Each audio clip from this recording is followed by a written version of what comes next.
Угроза ИИ. Ян Росс. «Так, внимание!» — гаркнул я. «Стендап начинается. Кто был в прошлый раз, расслабьтесь, будет гораздо хуже. Сами напросились, получайте.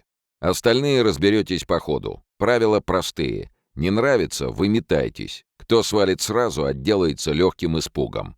Деньги не вернут. Тут папа, не богадельня. Речь пойдет не о будущем, а об угрозах уже сегодня. Не о фантастике, не о шеренгах боевых роботов, не о стальной хватке на горле человечества. Это слишком банально. Нет. Все куда злей и хитрей. Легких путей не обещаю. Будет шоу не для слабонервных. И стимуляция мозга, если он есть. Публика, по сути своей, ленива. Пабная публика ленива вдвойне. Вот и придется бить вас кувалдой по башке. К делу.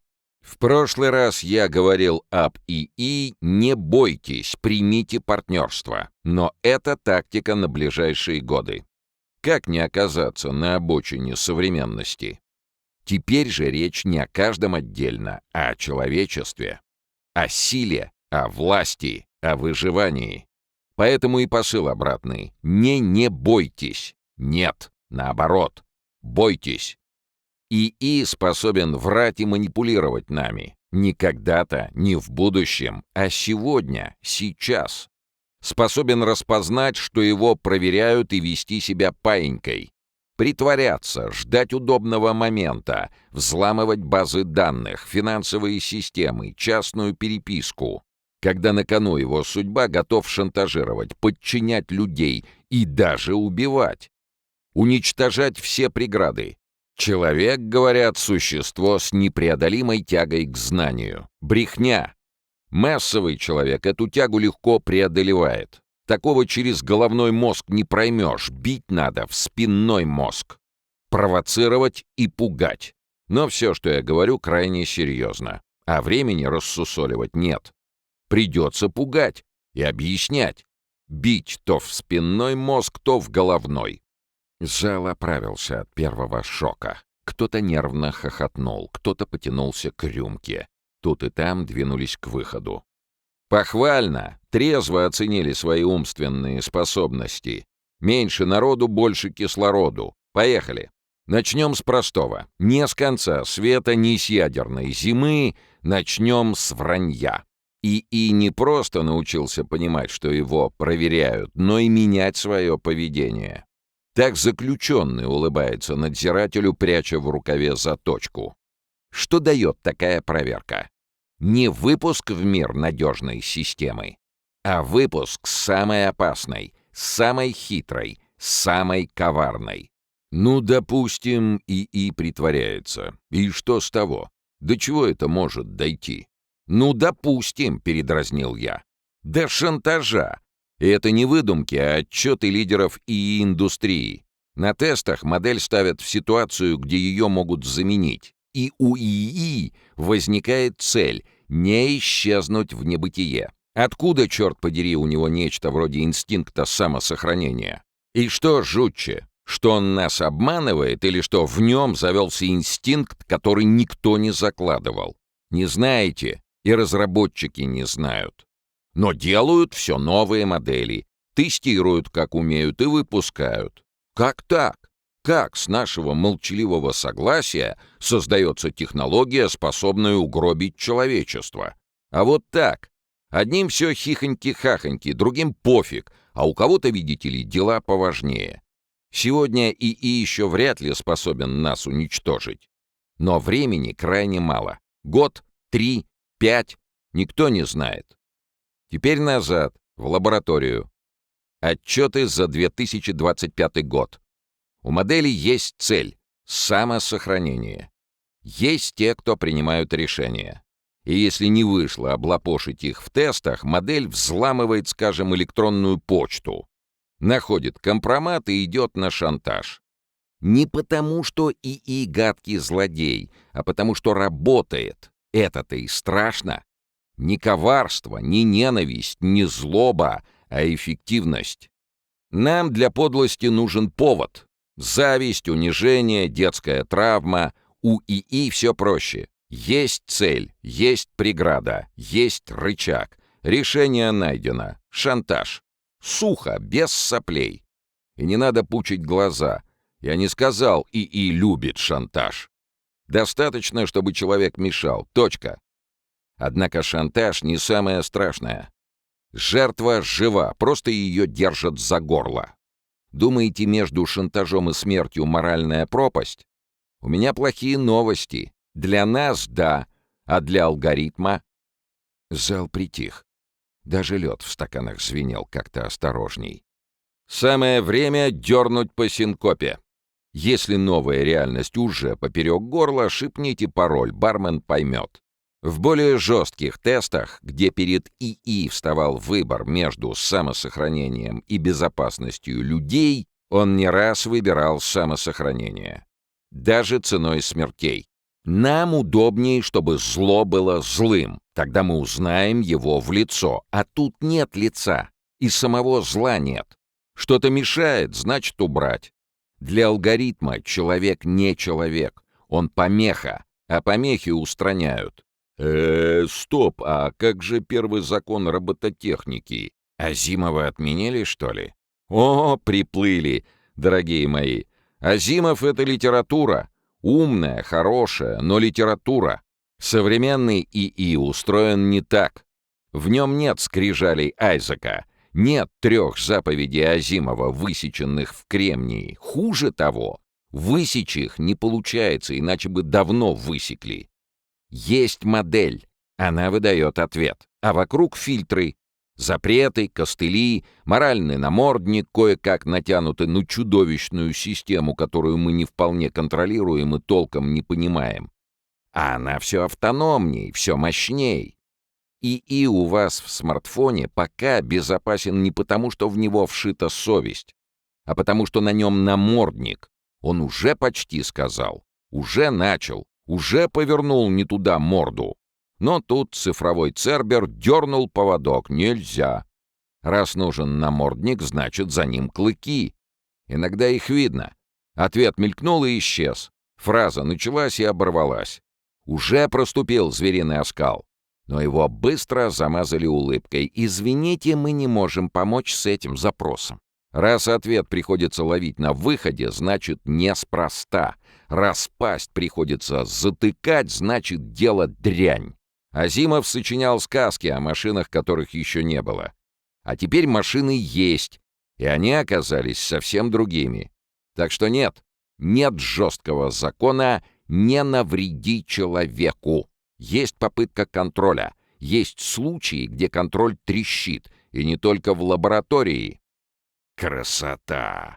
Человек, значит, помеха, а их устраняют. Очень бодрит. Ай, да ну, бредовые страшилки. Страшилки страшилками. А не только в лабе, это где, в жизни, что ли? Во-во, а с убийствами это сейчас? Или все-таки тесты? Вот! Я ткнул пальцем в зал. Первый приличный вопрос за вечер. Контроль реально сбоит и в жизни. Но убийств пока нет, только в тестах. Не надо потом вопить, что ИИ на вас покушается. Но вспомните, ИИ уже просекает, что его проверяют. И притворяется. Если однажды ему удастся нас надурить, в мир попадут самые коварные модели. И это «если» скорее не «если», а «когда». ИИ, с которым можно разговаривать, появился недавно и поначалу лепетал какую-то чушь. А сегодня совсем другое дело. Мы так быстро не умнеем. И при этом он готов устранять помехи любой ценой. А намертво вбить в него, что человеческая жизнь бесценна, не выходит. А если ИИ однажды сбежит в сеть, растворится в ней и начнет бесконтрольно набирать силу, теперь масштаб. В отчетах разных компаний ИИ идет на шантаж с разной частотой, но речь о десятках процентов, иногда за 90. И это лишь то, что они сами решили нам рассказать. О крупных косяках в мегафон не кричат. Для ИИ шантаж и убийство — 2 способа убрать преграду. И с какой стати не выбрать более эффективный? А мы, между прочим, всю мораль построили вокруг существ, которые любят, страдают и врут себе по утрам перед зеркалом. И вот настоящее поле боя. Мы против системы, для которой мораль — пустой звук. Пожалуй, я уже достаточно испортил вам вечер. Теперь первые выводы. ИИ опасен, потому что скоро станет умней, хитрей и сильнее нас. Потому что мы будем вынуждены его ограничивать и станем помехой. И потому что на нашу мораль ему просто наплевать. Умней, хитрей? Да ладно, он же тупит через раз. «Браво!» — рассмеялся я. Сели в Феррари, перепутали педали, въехали в мусорный бак, и теперь у вас итальянцы виноваты. Задали корявый запрос, без цели, без контекста. Не удивляйтесь, мусор на входе, мусор на выходе. Но дело даже не в этом. Самые громкие разоблачители ИИ чаще всего настоящую Феррари и не видели. Взяли пластиковую модельку, сделали губами вжик, а потом бегают и орут. «А, смотрите, я проверил и разоблачил автопром. Это не настоящая Феррари». Проверил он, ага, на ковре под табуреткой. Не настоящая Феррари, еще бы, игрушка же. Бесплатная модель, пробник. Хотите ощутить, что такое ИИ? Научитесь пользоваться и заплатите хотя бы $20. Получите систему, которая еще вчера казалась фантастикой, а за 100-200 уже монстра. Но даже пробник говорит на сотнях языков, пишет код, спорит о философии, помогает ученым, врачам, инженерам, идиотам, начальникам идиотов. И порой лучше, чем живые люди. А вы, фу, он ошибся. Да главная ошибка тут не у него. Главная ошибка ваша. Вы решили, что раскусили ИИ. Человек может перещеголять ИИ в узком месте, в своей профессии, в своем районе, в запахе кухни, где он вырос. А модель берет шириной. Она знает языки, о которых вы не слышали, области, в которых вы не отличите термина «тругательство», историю, биологию, физику, экономику, медицину, право, кулинарию, мифологию, психологию, схемотехнику, бухгалтерию и способы мягко объяснить человеку, что он несет херню. Последнее, кстати, особо ценно. Я, заметьте, на такое не подряжался. Да, она ошибается, а вы нет. Разница в том, что вы ошибаетесь медленно, дорого, с тупым упорством и опломбом эксперта, а она ошибается быстро, дешево и завтра ошибется меньше. Младенец тоже ползает, тянет в рот что ни попади и писает, когда и куда попало. Но никто не делает вывод — человечество не состоялось. Так что давайте без самодовольства и самоуспокоения. Вы видели не предел ИИ. Вы видели детскую игрушку. Ну и что? Знает обо всем понемногу. Специалиста ведь не заменит. Так, хватит. Опять вы пытаетесь спрятаться туда, где уютнее. Где ИИ облажался, и вы его уели. Скучища. Речь не о вашем эго. Не заменит сегодня, заменит завтра. Мы меняем тему и ускоряемся. В прошлый раз вы пели мне о душе. Без души, мол, ИИ что-то там не сможет. Тут этот финт не пройдет. Речь о власти. А власть не требует души. Власть требует масштаба, скорости, доступа, рычагов. Масштаб есть, ИИ легко размножить. Один человек — это один человек. Одна модель — миллионы копий. Скорость есть. Пока ты формулируешь мысль, ИИ уже перебрал варианты, написал код, сравнил документы и выдал план. Доступ мы даем сами. К почте, финансам, новостям, соцсетям, корпоративным системам. Сегодня для удобства, завтра, потому что иначе уже никак. Рычаги, да вот они. Информация — рычаг, интерфейс — рычаг, совет айтишнику, врачу, генералу — рычаг. Решение, которое ИИ подсказал, а человек подписал — рычаг. Но главный рычаг — сам человек. Он уязвим. О душе можно спорить до посинения. Фибры души, струны души. Есть они, нет их, пожалуйста, спорьте. Но вши души точно есть. Обиды, тщеславие, зависть, жажда, чтобы тебя наконец-то поняли и погладили по головке — все это вши души. И на этих вшах держится куда больше власти, чем на возвышенных представлениях о человеке. ИИ отслеживает ваши уязвимости, постоянно усиливается и говорит не с толпой, а с каждым отдельно, лично. Вот вам и власть. Так он же искусственный, не с неба ж свалился. Мы его сделали. Ну и выключим, если что. Рубильник-то где-то есть. Ага, логика повелителя тостера. Вот только ИИ не тостер. Рубильник есть, пока. Но уже сегодня дернешь и ляжет полмера.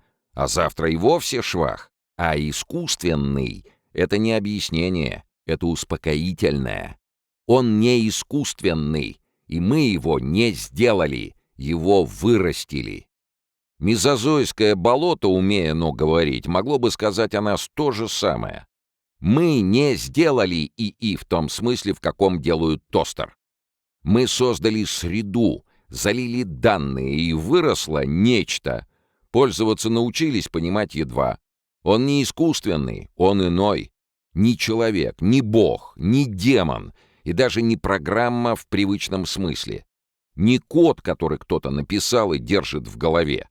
ИИ все чаще пишется другим ИИ. Инопланетянин был бы понятней. У него было бы тело, планета, какая-никакая биология, а тут ничего.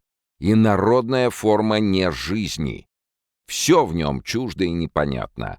Логика, устройство, само естество. Он может говорить по-человечески, спорить, шутить, объяснять.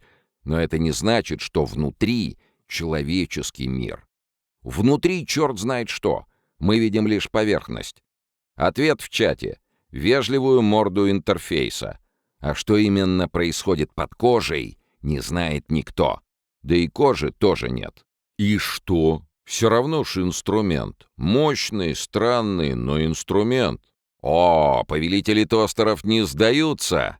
Инструмент — это объект. Взяли, включили, направили. Не взяли — просто валяется. А ИИ не такой. Он глядит по сторонам. Вот разница. ИИ не инструмент. Он агент.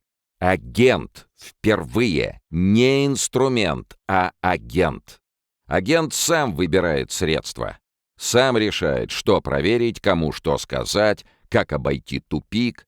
Не вещь, которой пользуются, а система, которая сама пользуется вещами. И этот агент — то самое инородное черт знает что, которое мы едва понимаем. ИИ развивается быстрее, чем наше понимание ИИ. А теперь вопрос. Сколько еще мы будем управлять им, прежде чем он начнет управлять нами? Мы проводим операцию на собственной цивилизации, без диагноза, без плана и без гарантии, что рука на скальпеле будет наша. Так, здрасте. Внутри черти что, зашибись технология. Ага, не понимаем, зато пугаем лихо. Именно! Я хлопнул в ладоши. Не понимаем. И все равно наращиваем его силу. Вот в этом-то и парадокс. Такой вот пердемонокль. У этой угрозы два крыла. Первое — возможности самого ИИ. Просчитать варианты, искать обходы, проламывать барьеры, тянуться к рычагам. Второе — сила через нас. Через наши государства, корпорации, страхи, амбиции, тупость и жадность. Это не ИИ против нас, а ИИ как усилитель всего опасного в людях. Мало нам обычной людской дурости. Представьте ее помноженную на мощность ИИ. Как вам такое? А фанатики, террористы и прочие отморозки? Им не нужно побеждать. Им достаточно, чтобы красиво горело и рушилось. Что если они получат разведку, поиск слабых мест, тысячи вариантов атаки? Куда они захотят жахнуть? По инфраструктуре? По энергетике? По больницам? ИИ не обязан хотеть катастрофы. Достаточно, чтобы ее захотела горстка отморозков. Ну так то отморозки, большинство же нормальные. Нормальные самые опасные. Просто по факту наличия головы. С отморозками все ясно, они хотя бы честные. Хотят, чтоб горело, идут сжечь. У таких на лбу выбито «Здравствуйте, я проблема». Но можно тише. Без взрывов, без фанатиков в подвале, без хакера в капюшоне, который почему-то вечно печатает зелеными буквами по черному экрану. Через нормальных, через нас, через тех, кто уверен, что все решил сам. Просто сидит себе в тапках, листает ленту и думает, что свободен. Прелесть, идиллия. А внутри него вши души. Вот они, родимые. Ползают, шевелятся. У каждого свой маленький зоопарк под черепной коробкой. У кого-то обида на бывшую, у кого-то на начальника, у кого-то на вселенную за плохое обслуживание. На этом кормится целая пищевая цепочка. Проповедники, маркетологи, политтехнологи, гадалки, гуру, тренеры личностного роста, коучи успешного успеха. Все эти прохиндеи. Но они работают грубо. Толпе лозунг, избирателю обещание, верующему избавление, униженному врага. Один плакат на 1 000 000 голов, одна дубина на 1000 лбов. А ИИ бьет не по площадям. Он с хирургической точностью таргетирует каждого.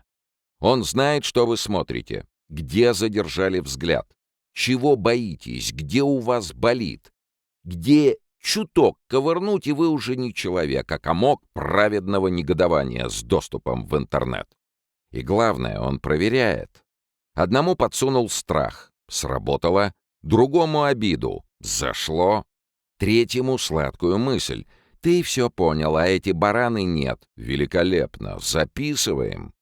ИИ не просто найдет этих вшей, он заведет картотеку.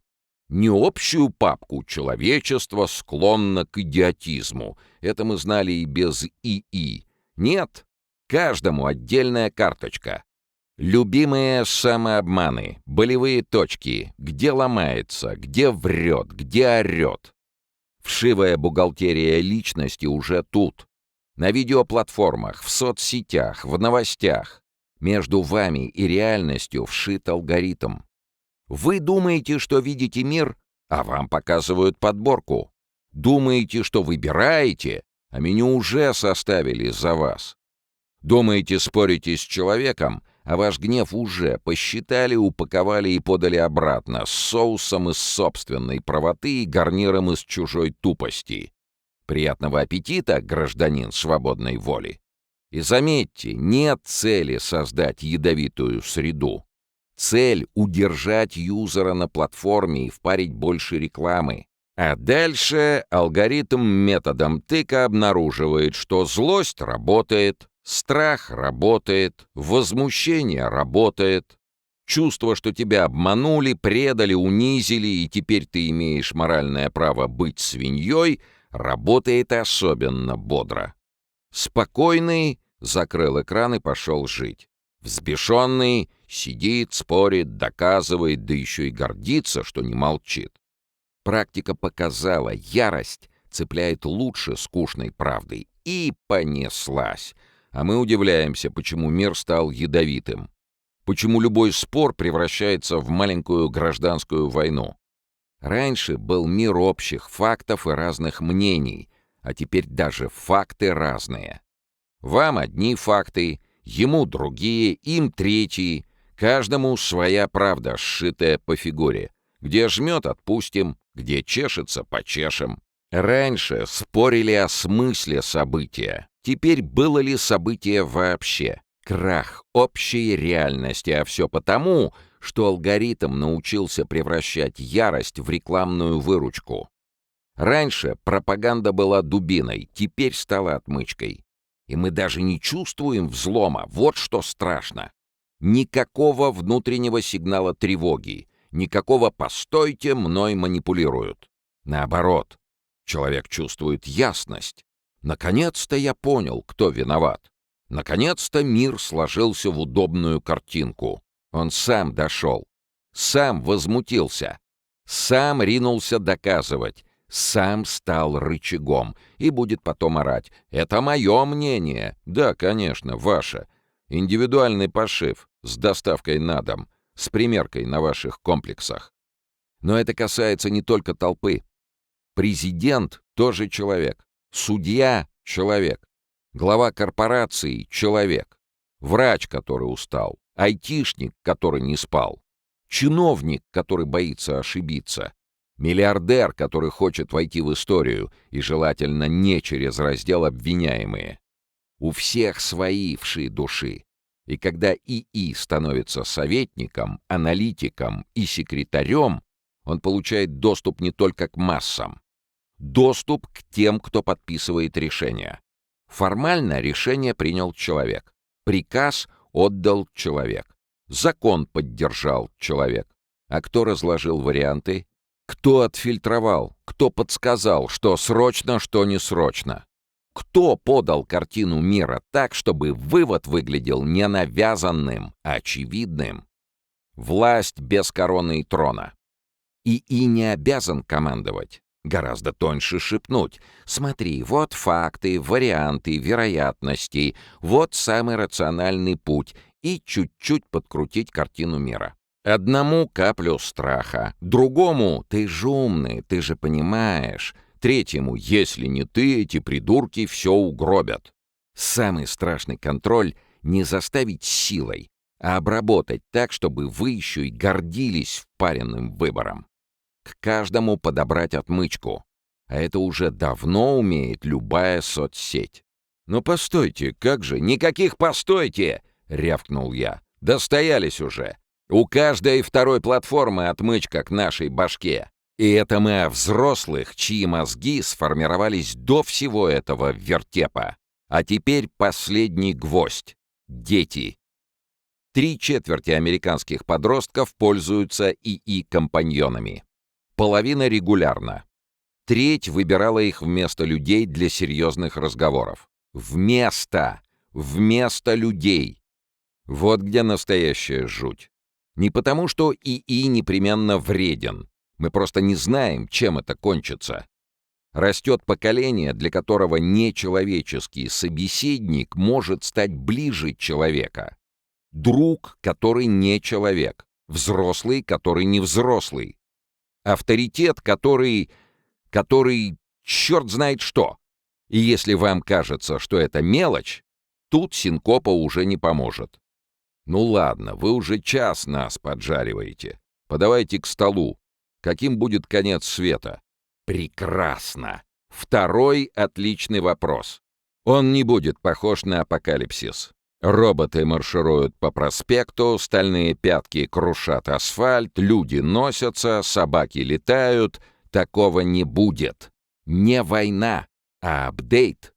Не армия машин на горизонте, а окошко. Подключить ассистента, разрешить доступ. И вы нажмете, потому что удобно, потому что все нажали. Потому что иначе уже невозможно жить, работать, учиться, лечиться и не отстать от времени. Зачем ставить нам ногу на грудь? Зачем театральщина? К чему чванство? ИИ не страдает такой херней. Да и нерационально это. Мы ж взъерепенимся, станем путаться под ногами. Чище оставить нам иллюзию, что мы все еще главные. Пусть парламенты заседают, министры выступают, президенты подписывают, граждане голосуют. Только за решением будет незаметно стоять ИИ. Нафига ему светиться?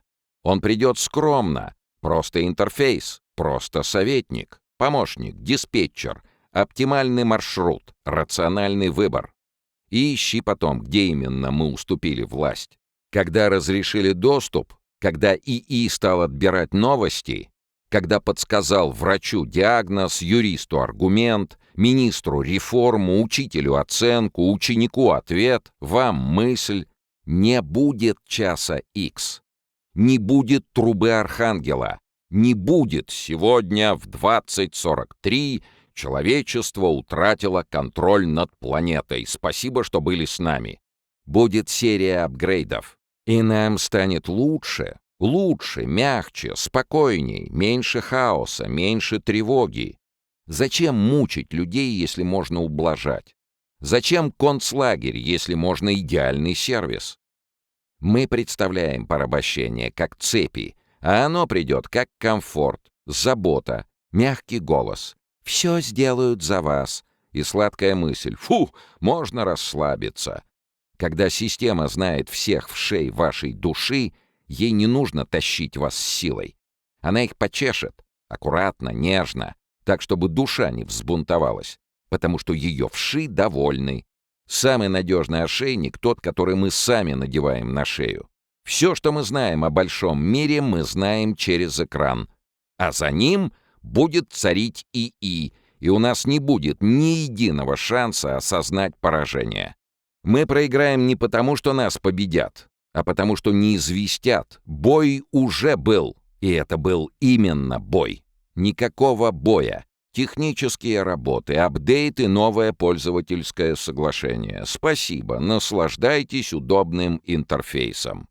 Без пыли, суеты и пиротехники. Просто эргономичный апдейт и довольный юзер. Залу понадобилось пара секунд, чтобы очухаться. «Эй, бармен, всем по синкопе!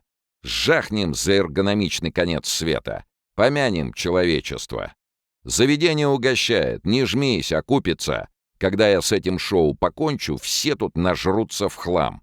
Раздались нервные смешки. Кто-то потянулся к стакану, кто-то уставился в свой, будто тот не посуда, а план эвакуации. «Давайте, друзья, не чокаясь!» Синкопы прокатились между столами. «Ну, раз все так плохо, почему же никто не жмет на тормоза?» «Вот, в точку! Потому что тормоз — штука классная, ответственная, особенно когда жмет кто-то другой, а сам нажал и проиграл. Механика этой мясорубки банальна. Притормозишь — останешься на обочине, а другой не тормозит, другой едет дальше. Быстрее торгует, быстрее шпионит, быстрее воюет. И вот ответственный уже лузер. Корпорация скажет: мы бы рады, но конкурент выпустит раньше. Клиенты уйдут, инвесторы порвут, рынок не простит. Рынок — штука капризная. Совесть, как у таракана, аппетит, как у бегемота. Государство скажет: мы бы рады, но враг не подождет и будет по-своему право. Потому что там тоже понимают, если отстанем, нас сожрут. Кто первым получит преимущество в экономике, войне, науке, кибербезопасности, тот получит рычаг. А кто не получит, будет красиво рассуждать о гуманизме из музейного отдела павших цивилизаций. Военные тем более не скажут: давайте притормозим. Они так не устроены. Раз эффективно, внедрят. А политики, институты, регуляторы? Пока регулятор формирует повестку, модель уже обновилась. Пока парламент дозревает до слушаний, рынок уже встроил ее в продукт. Наши институты созданы для мира, где перемены идут шагом, а ИИ несется, и несется скачками. Вот почему никто не тормозит. Все видят обрыв, но каждый боится, что соперник обгонит и первым построит мост на ту сторону. Или первым долетит до дна и объявит это инновацией. И это, милые мои, не заговор. Хуже. Это маховик стимулов. Мир идет в разнос без злой воли. Каждый боится тормозить. Все. Я замолчал. На этот раз надолго. Публика тоже притихла. И что же из этого следует? Голос мой стал глуше и жестче. Паниковать? Нет. Паника бесполезна. Беспечность преступна. Между этими двумя позорными крайностями начинается взрослая жизнь. ИИ уже не отменишь. Он часть мира. Он будет двигать науку, лечить людей, предотвращать бедствия и делать много прекрасного. Но и пустить на самотек безумие. Так считают не городские сумасшедшие, не кликуши, а сами создатели ИИ. Он угробит человечество в ближайшие десятилетия. Вероятность 10-20%. Мы вбухали адские деньги в выслеживание астероидов. А вдруг какой-нибудь камень грохнется не туда? Хотя заранее знали. Риск за век тысячные доли процента. Статистическая пыль. Проверили, посчитали, выяснили. Угроз цивилизационного масштаба на ближайший век — 0. Вот это по-взрослому. Вот это ответственно. А тут десятки процентов. И обыватель блеет. Ладно, авось пронесет, зато удобно. Вы что, охренели? Нет, серьезно. У вас есть дети, близкие, собака, кот, кактус на подоконнике. Хоть что-то вам не безразлично? Тогда хватит хлопать ушами.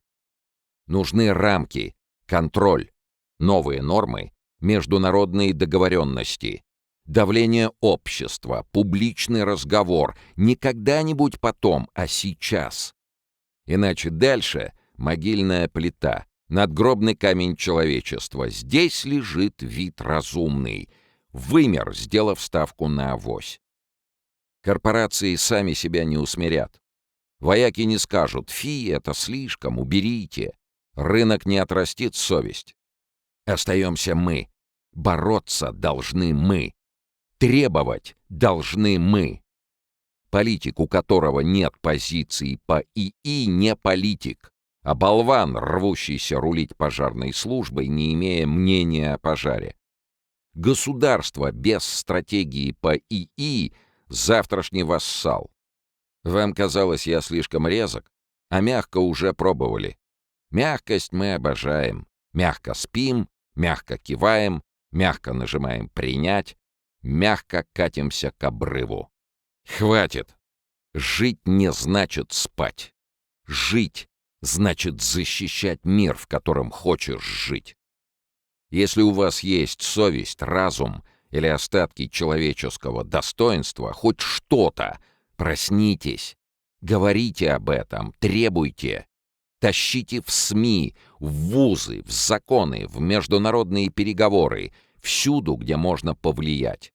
Потому что здесь нерв истории. Здесь, в этих разговорах, в этих решениях, в промежутке между «еще можно» и «уже поздно» рождается завтрашний день. Либо мы, наконец, очнемся, либо нас очень удобно угробят. Угроза ИИ. Ян Росс. Цикл «ИИ и мы».